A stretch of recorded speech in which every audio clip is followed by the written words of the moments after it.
Pembelajarannya untuk memahami pemodelan data mining, memahami setiap tahapan dalam data mining, memahami fungsionalitas dalam data mining, memahami beberapa teknik yang digunakan dalam data mining. Penggunaan sistem komputerisasi dalam berbagai bidang, baik itu dalam transaksi bisnis maupun untuk kalangan pemerintah dan sosial, telah menghasilkan data yang berukuran sangat besar. Data-data yang terkumpul ini merupakan suatu tambang emas yang dapat digunakan sebagai informasi dalam dunia bisnis. Istilah data mining sudah berkembang jauh dalam pengaplikasian setiap bentuk analisa data. Pada dasarnya, data yang mining berhubungan dengan analisa data dan penggunaan teknik-teknik perangkat lunak untuk mencari pola dan keteraturan dalam himpunan data yang sifatnya tersembunyi.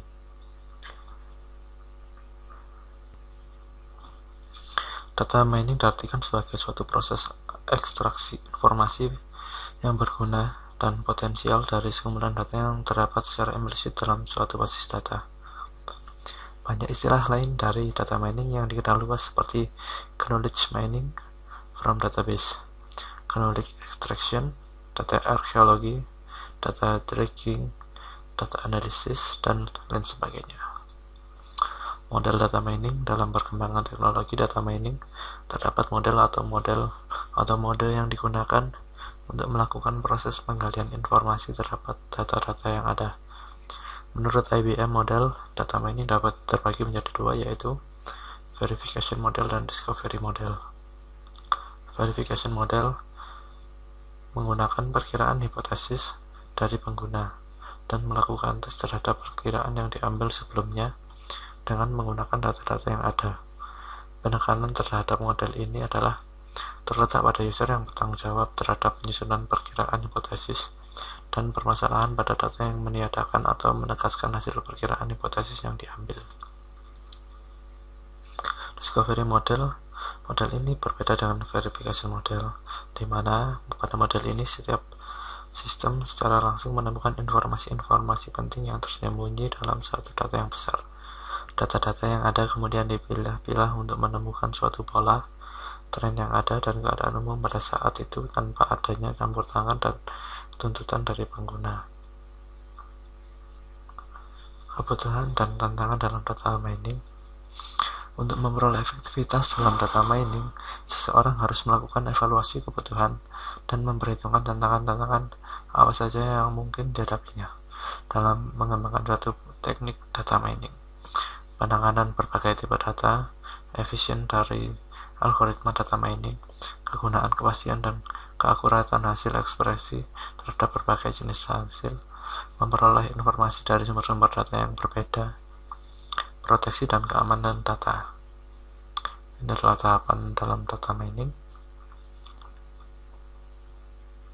Proses tahapan data mining juga meliputi basis data relasional, ekstraksi data, transformasi data, pembersihan data, bentuk standar, reduksi data, dan feature, menjalankan algoritma. Ini fungsionalitas dalam data mining. Kebutuhan akan data mining semakin dirasa dalam berbagai bidang. Data mining bersifat independen terhadap aplikasi terkait. Ini berarti untuk aplikasi basis data yang berbeda, maka teknik data mining yang digunakan mungkin juga akan berbeda.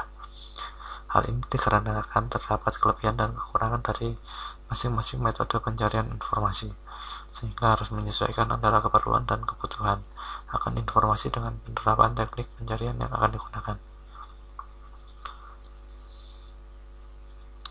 Ini teknik-teknik data mining. Perkembangan bidang data mining yang semakin pesat menimbulkan banyak tantangan baru. Aplikasi-aplikasi dari metode dan teknik statistik serta sistem basis data yang ada tidak dapat secara langsung menyelesaikan masalah-masalah yang ada dalam data mining. Jenis basis data yang akan dijadikan objek, jenis informasi yang hendak dicari, teknik yang hendak digunakan. Market basket analysis. Fungsi association rules seringkali disebut dengan market basket analysis, yang digunakan untuk menemukan relasi atau korelasi di antara himpunan item.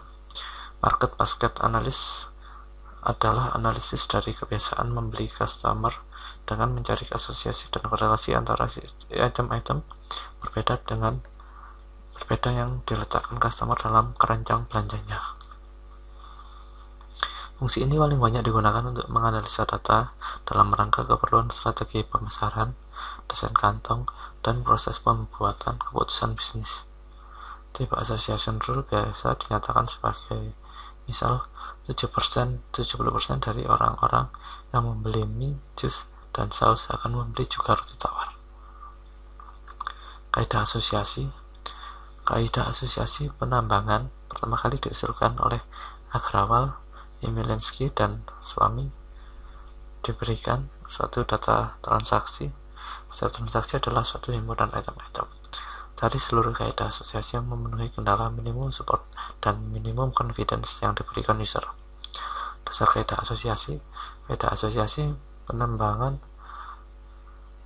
mencari pola yang sering muncul, asosiasi, korelasi, atau struktur sebab di antara himpunan item-item atau objek-objek dalam database, transaksi database relasional, dan penyimpanan informasi lainnya. Kepemahaman sederhana untuk dipahami, kegunaan menyediakan informasi yang biasa ditindaklanjuti, efisiensi ada algoritma, pencarian yang efisien, aplikasi, analisis data keranjang pasar, pemasaran silang, rancangan katalog analisis, loss leader, clustering, klasifikasi, dan sebagainya. Algoritma a priori yang bertujuan untuk menemukan frequent item set dijalankan pada sekumpulan data.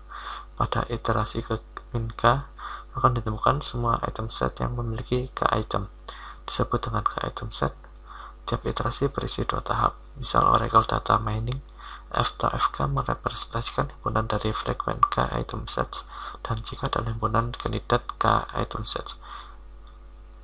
Ini bentuk ilustrasi algoritma a priori. Baik, sampai di sini pembahasan tentang data mining. Kita bertemu pada pertemuan selanjutnya. Terima kasih.